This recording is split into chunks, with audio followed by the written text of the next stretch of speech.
Hey, how y'all doing today? I'm Mickey the Barber. In today's video, I'm going to be telling you guys about your client consultations.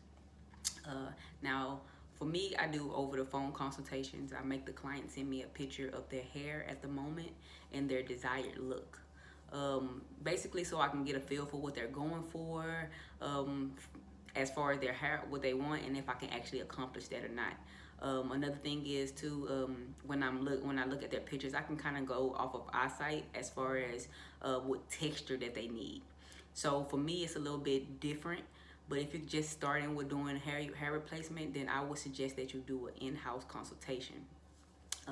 Mainly because you'll be able to see the texture, you'll be able to see the color, and you'll be able to see if the client has abrasions or basically you want to see the length of the hair, see if they need to grow more. You'll be able to see everything with an in-house consultation. For me, I literally keep most of the units on hand, so I basically have all the colors and all the textures. So when they come in, basically I know I can be able to help them if their hair is long enough.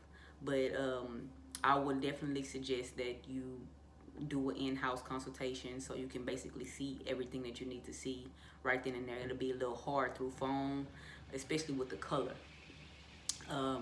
Second, make sure that your client has 2 to 3 inches of hair before you actually start the service, especially for the 3 to 4 month unit.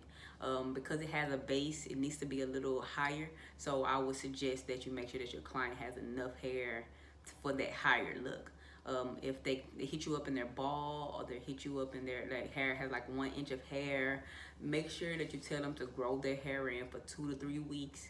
That way they give you some wiggle room to play with hair, and you're not cutting it too low. On top of that, you don't want it to look like it's just something sitting on top of the head, and then you can't really see the fade differentiation from the fade into the unit, and it just looks like I said something sitting on top of your head.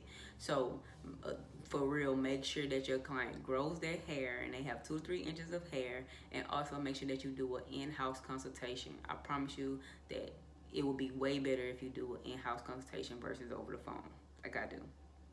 But if you guys have any more questions, please hit me up and I have no problem answering them. Thank you. See y'all later.